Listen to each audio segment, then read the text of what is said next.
life, but I think in many, many lives around the world. His career included regular old private law practice in the 1930s, and then military service in the 1940s, and then OSS service following military service, and then again legal service at Nuremberg on the staff of Justice Robert Jackson before the International Military Tribunal. And in those many grueling months, just a few years ago, Whitney Harris put together many parts of that monumental case for justice. He personally went to the podium, a bit like this one, but nothing against Chautauqua, much more awesome, in the courtroom at Nuremberg, and presented the case against Kaltenbrunner. He presented evidence against the Nazi organizations that were indicted, prosecuted, and convicted there. And since then, in a life that has included many phases and careers, has continued to build the Nuremberg legacy. And so, among all of you, I must say Whitney Harris is special, and it's a delight to have Whitney here today. I also have the honor of introducing this morning's keynote speaker. Omer Ismail is with Enough, the project to end genocide and crimes against humanity in Washington, D.C., and in that capacity works as an advisor to agencies working in crisis management and conflict resolution in Africa, and teaches what the world constantly needs to know, learn, and act upon with regard to genocide. He was born in the Darfur region of Sudan. He spent over 20 years working both independently and with international organizations there on relief efforts and on human rights. In 1989, he fled the Sudan as a result of his political views. He then helped to found the Sudan Democratic Forum, a think tank of Sudanese intellectuals working for the advancement of democracy in Sudan. In addition, he co-founded the Darfur Peace and Development Organization to raise awareness of the crisis in his native troubled region. He was a fellow at the Kennedy School for Government at Harvard University's Carr Center for Human Rights Policy, and as I said, he now is with the Enough Project. It's a real honor to be with him and to be in his classroom this morning. Omer Ismail.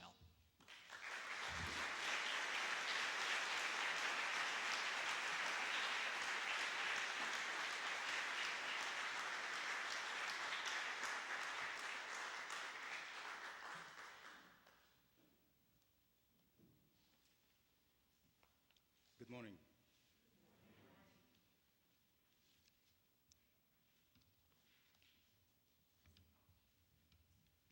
It's an honor to be here with you this morning, trying to share a few of my stories in life, my very limited experience, and my more than limited knowledge, and to sit here to talk to you and with you and learn.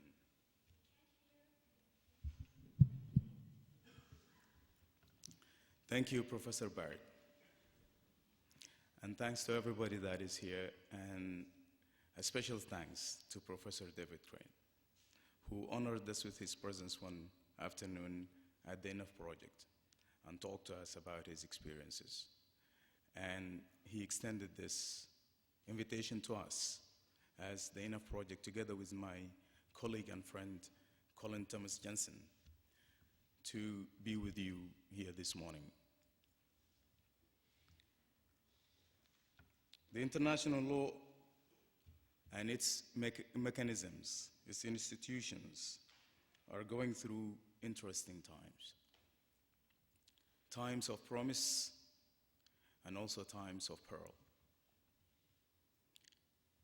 I would like to talk about this here this morning through the experience of a Darfurian that's born and raised in that bleak region, and as a Sudanese who experienced a lot of what my fellow countrymen and women are experiencing today, deprivation and violence that is unnecessary in a country that is beautiful and colorful, a place that expands 1 million square miles. And for you who like the comparison to the geography of the United States, is larger than or equal to the area of the United States east of the Mississippi.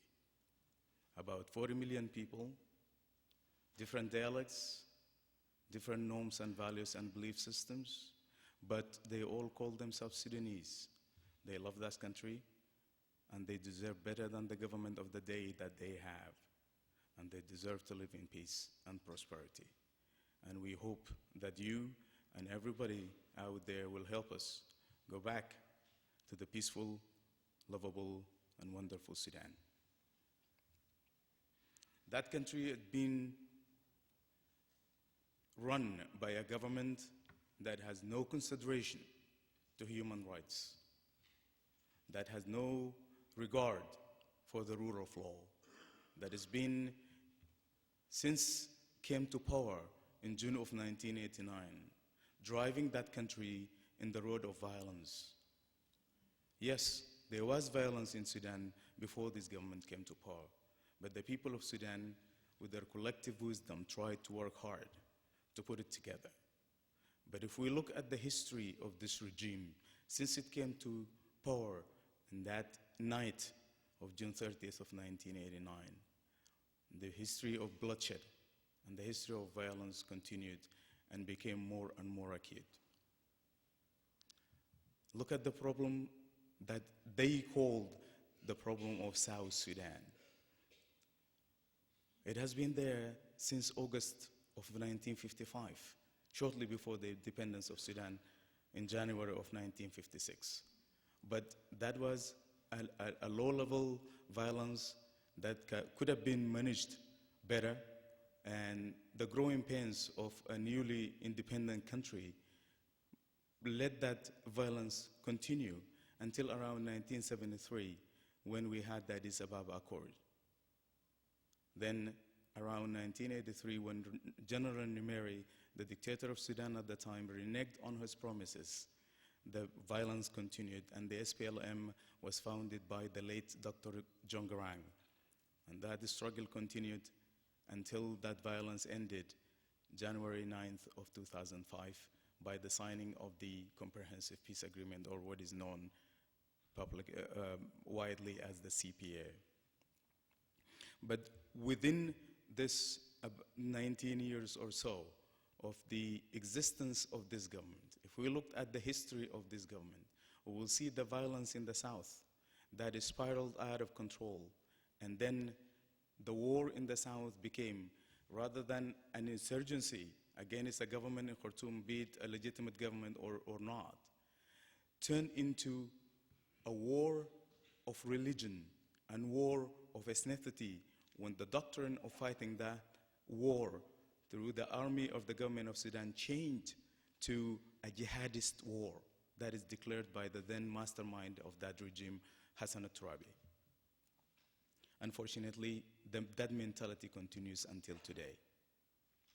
This government, as described by the late Dr. John Garang, is too deformed to be reformed. The international community tried hard to work with it. And unfortunately, we reach a point where there are new measures that should be taken to deal with this government. The history of the use of food as a weapon of war that culminated in the starvation and the famine of Bahr al-Ghazal, that drove the now known here in this country as the Lost Boys. Thousands of them, as young as 5, and the oldest maybe as around 15. They left their villages, and en masse, they continued moving. Some of them were killed by wild animals, some of them drowned, and some of them that just collapsed. They couldn't continue. One of these Lost Boys was the bearer of the flag of the United States in the Olympics at Beijing. That was a dark history that is, unfortunately, is still continuing. The violence in Khartoum against freedom lovers and against the people who are calling for democratic transformation in the country, in what is known as the ghost houses, gross violation of human rights. Those people snatched at night, blindfolded, sent to places that are unknown, and their families will not know their whereabouts. Some of them died there under severe torture. And some of them came back broken men and women who couldn't fit back in their society. This is a violence that continued in the Nuba Mountains, where the scorched earth policy of pitting communities against each other and arming the first or maybe the second version of the Janjaweed, because the first version was the militias that were set up in southern Sudan that killed or drove away from their homes about 2 million people in southern Sudan. The second version was the militias that were unleashed in the Nuba Mountains, creating havoc that led to the demise or the fleeing of over 500,000 people. And the perfection of that was now the last version of the Janjaweed that is established in Darfur. I'm not going to talk about the violence that happened in Darfur. You've seen the burned houses. You've seen the starving people. You've seen the pictures of the humanitarian disaster, where 3.5 million people now roaming the hills of Darfur in about 160 sites of IDPs. These are the internally displaced people. And over 250,000 that went to Chad, crossed the border, because this is the nearest next door to Sudan, where they were seeking refuge, and they are still there, 5.5 years after the crisis started in Darfur.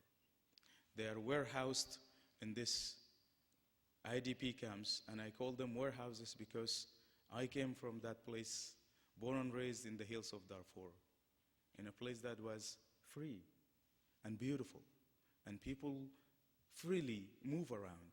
Now that freedom is not there anymore.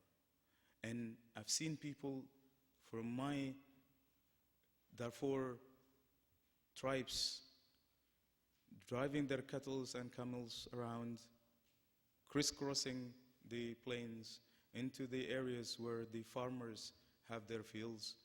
They are living in harmony. Yes, don't get me wrong, there were problems, but there were also mechanisms to deal with these problems.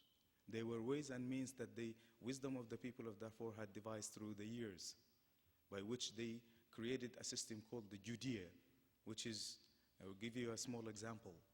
If the camel herders, the Abbala of the north, coming south in the dry season looking for better fields and water for their animals, they will cross in the harvest season, most likely, before the harvest season ends. And there will be some skirmishes here and there. Let's assume that the young men and women left to tend for the animals, and the young men and women left to tend for the fields, because the elderly are busy going to the markets and mingling together and living their life. They leave these young men and women in charge of these assets and this, the animals. And let us assume that a few camels ventured into an area that is being cultivated and destroyed the place, and there was a clash between these people.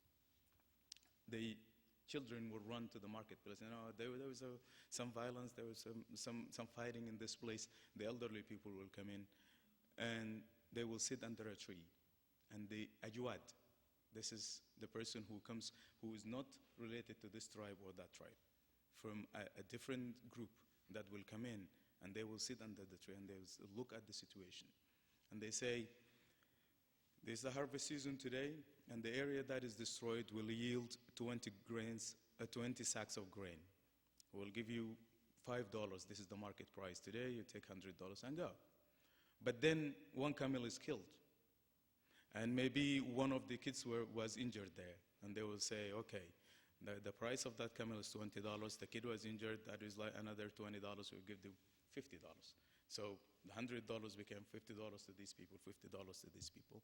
And then they will say, well, $50 is 2 camels, and here, these are the 2 camels. Most likely than not, they will kill one of the camels to celebrate. Everybody eats, and they go home happy.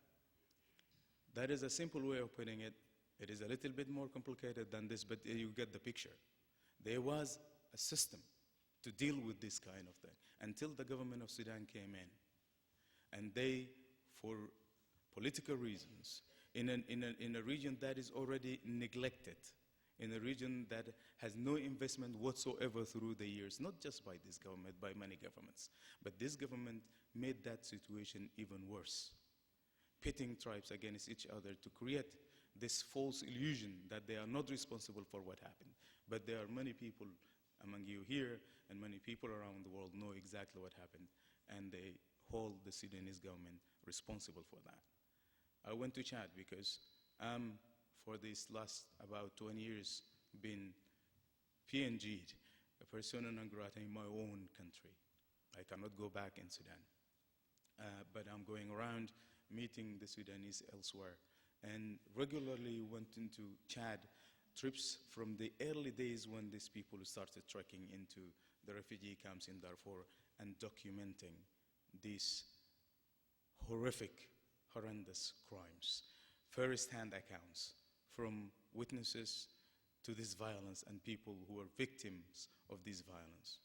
I've never seen in my entire life and the travels that I've done around the world an isolated place like a point called Bahai in the corner where Sudan, Libya, and Chad meet.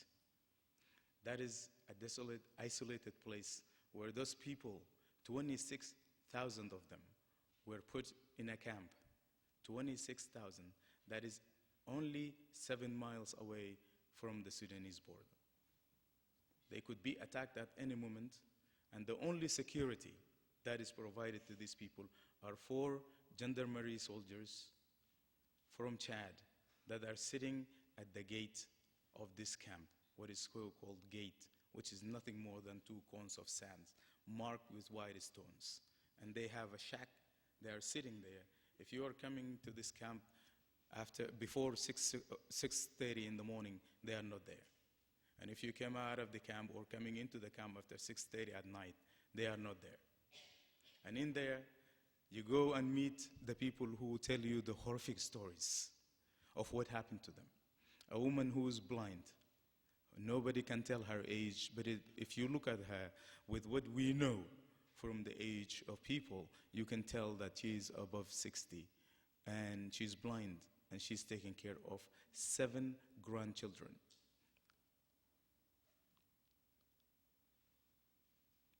7 that were orphaned by this horrific war. And then you go south to places like Greda, and you hear the same horrific stories from people who were there, and they will tell you about the morning attacks. In the morning, early, the Janjaweed will come, and they will start in the center of the town, and they start shooting and terrorizing people everywhere, so that from the center of the town, you cannot run to huddle together, but you disperse to the outside and run to where people is scattered to the 4 winds. Some of these people never saw their children or their loved ones. From the day this attack happened, they are not sure because there is no communication, there is no way to know whether these people are living somewhere in another camp or they are dead. Or the story of the young man in the camp near Kuku in southern Chad. This young man, about 30-some years old, the attackers came in broad daylight this time. He identified some of the attackers, and he stood there and he says, "Look," and he called them by the name. "Why are you doing this? You are our neighbors. You are our people. We are together." They chased him. When he saw his fate, he started running. They ran after him. 6 of them ran after this guy because he managed to identify like 2 or 3 of them. They were chasing him on horseback, and he's running. Then finally, just outside the village, they managed to get him. The whole gang of 6 grabbed him, wrestled him to the ground, and he is still calling on them, pleading to spare his life. 2 or 3 of them held him. One guy jumped on his chest, and he was pleading with them to spare his life. They did. After this young man sitting on his chest pulled out his knife and gouged his both eyes out of the sockets. He's now a broken man, living in the refugee camps in Kuku, dreading the fact that he's alive. These are the horrific stories, and even more and more that we documented. My project that started with the start of the Darfur Peace and Development Organization, and will continue for as long as I live, is the documentation of atrocities in Darfur. We will tell the world what this regime has done. I'm sorry. Good. The history of bloodshed in Sudan continues with this regime. And when the world tried to address this through the ICC, a very strange and orchestrated attack from pundits and, unfortunately, academics and people who were enlightened, who tried to torpedo the ICC from the start, are saying this is not helpful in bringing peace to Sudan. As a Darfurian, I would like to ask this question: what peace are they talking about? 5.5 years. The World War, from where we have the legacy of this place and these wonderful people here present, ended in 5 years. The conflict of Darfur is still continuing. This is the 6th year. What peace are these people talking about? We are talking about the peace that might be brought in by what we are doing here and what the people in the ICC are doing to create leverage. We talk about the peace that the people of Darfur, if you look at them, jubilant and happy when the application to indict President Bashir was submitted. Nobody that I talk to in Sudan, and I talk to people every day, if I don't talk to them, they talk to me. I never talked to one person that told me that I'm sorry that this is happening to President Bashir and we would like to reverse this. Not a single person. Maybe I'm talking to the wrong people, but I know that I'm talking to the right people because I'm on the right side of this issue. This is what we are facing today. People around the world supporting justice and accountability, and few, very few people, I should say, they think that what we all collectively doing here and trying to find a redress to this issue, trying to find justice to the people of Darfur, very few people think that this is irrelevant because they don't like this institution and they are looking for reasons to destroy accountability. I don't know what purpose are they serving. I don't know what will happen tomorrow if this institution is undermined. The Mugabes of the world are there. The people who are running Burma are there. The dictators around the world who do not regard the life of people are there. I will give you one example. The ICC indicted 2 officials in Sudan. One of them suspected of being one of the leaders of the Janjaweed, Mr. Ali Koshib. Mr. Ahmed Haroun was the Undersecretary of the Ministry of Interior, instructed by Bashir in his famous address to them in Darfur when he said, "Go out there, kill and destroy. I don't want a war, a POW. I don't want anybody captured. Kill them all and come back, report to me." He was one of the people that carried that instruction. He was instrumental in doing this. When he was indicted by the ICC, what did President Bashir do? Instead of seeking ways to address this internally or externally or deliver him to the ICC, he promoted him to the full position of a Minister of Humanitarian Affairs. President Bashir chose to appoint Dracula in charge of the blood bank. President Bashir, with utter disregard to the will of the international community and to the feelings of the people of Darfur, brought Ahmad Harun back to finish the job that he couldn't do when he was leading those Janjaweed and the military people to destroy Darfur. Now he is bringing him in to control the food, to control the access, the humanitarian access to Darfur, to control the visas of the people that are coming to help these people, to control the witnesses that are going to one day, there is no doubt in my mind, one day they are going to talk about this to the rest of the world. And they are going to expose this regime, whether it is now in power or tomorrow when it becomes part of the history books. The attack on the ICC, unfortunately, and this is the peril of it after it provided us the opportunity of this leverage and the opportunity of addressing this, the perils of this organization stem from the fact that there is a deafening silence. The people who supported this organization, the people who created it, are now afraid to come out and defend it. I'm appalled by this. There is absence of the Europeans, for example, who are the main supporters of this organization. Why are they not out there defending the ICC? Why they let the government of Sudan try to control the narrative on this issue and diplomatically defeating them?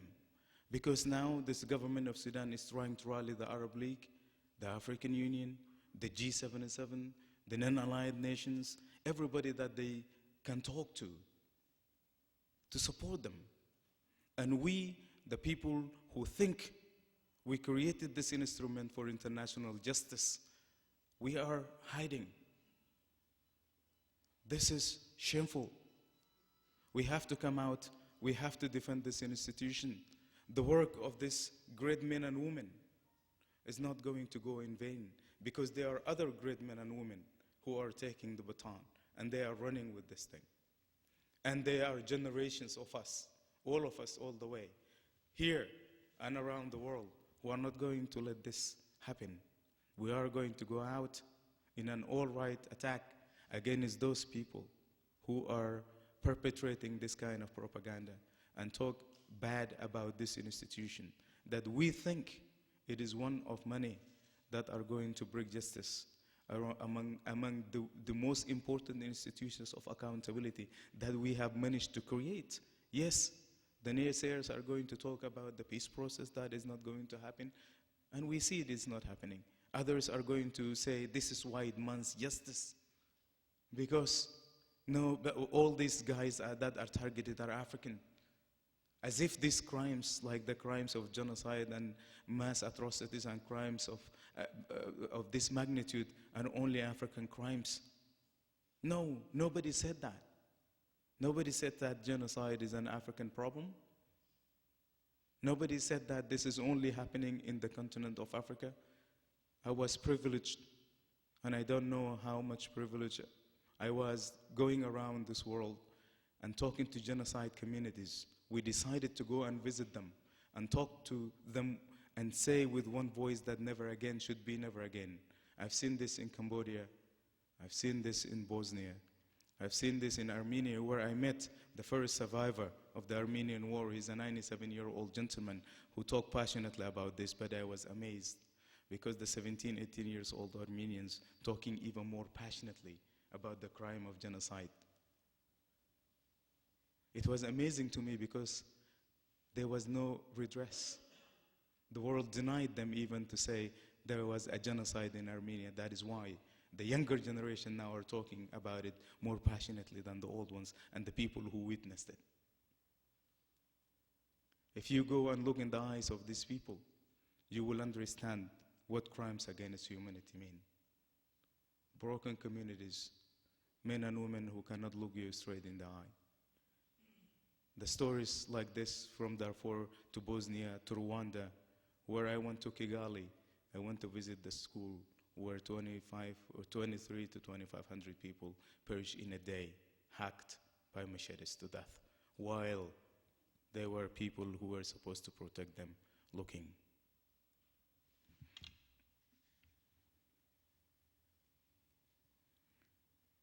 There is a peace and justice trade-off, yes.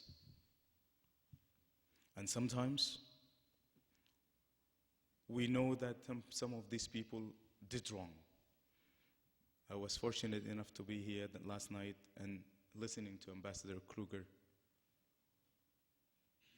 his account of what he went through in Burundi and what he knows about what is going on in Rwanda.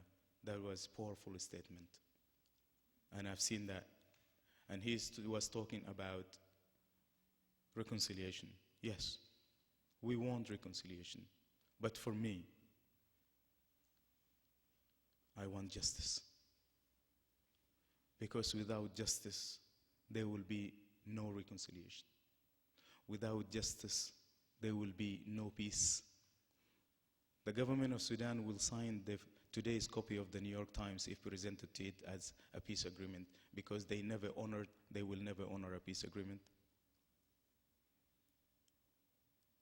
With a regime like this, you need the leverage of the international community looking them in the eye and say, this is what you need to do if you want to avoid this.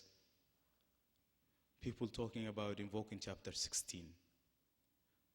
Yes, that could happen because we have these institutions in place and we can use them, but we have to use them right. If there is a stay of prosecution of President Bashir, should he be indicted, there should be a peace process that is working in Sudan. There should be a way of addressing this by giving this lesser perpetrators in position back to the ICC, like Kosheba and Ali and many others that will be indicted along the way. There should be a stoppage to the violence in Darfur. There should be some sort of dignified return to the people of Darfur, to their original homes. There should be some sort of restitution to make the people of Darfur feel that they belong to this country and they are treated like the citizens that they deserve. There should be a redress for the crimes against women and children as part of these crimes against humanity. But these are very important because if you look at the camps today, the IDPs or the refugee camps, you find that 85% of these are women and children. They were widowed, they were orphaned, and they were thrown to the elements out there for nothing that they have committed, except insisting on belonging to a country that doesn't want them. Unless we do this, there is no Chapter 16, and there is no reason for us even to think to open that debate. Because what we need is justice, and we have the institutions that are going to provide us that justice. People like Bashir and the perpetrators of these heinous crimes around the world should not go scot-free, not on our watch. We should be there day in, day out, asking the world, reminding them that these crimes were there and we are not going to stand on the sidelines. Finally,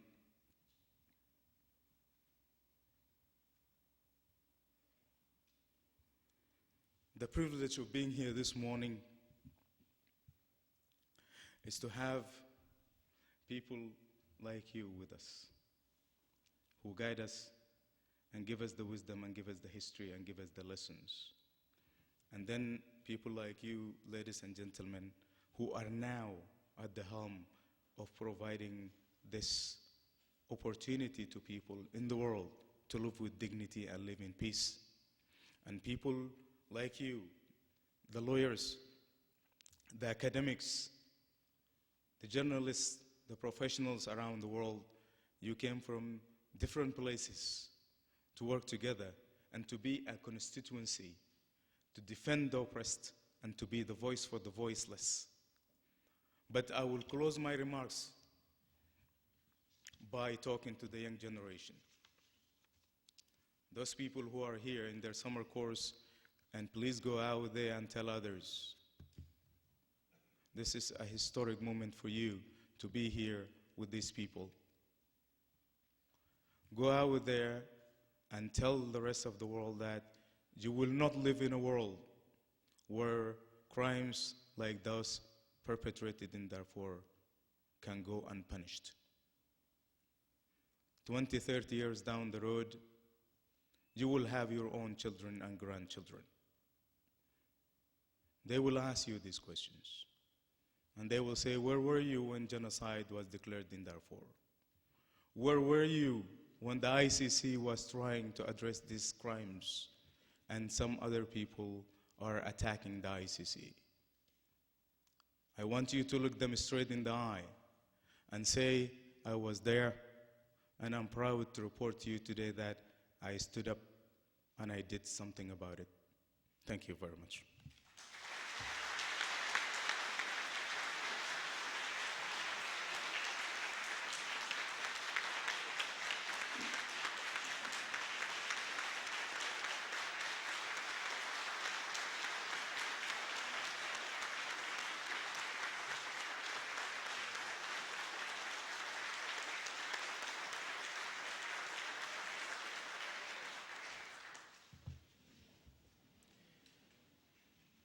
Thank you, Omar. Terrific.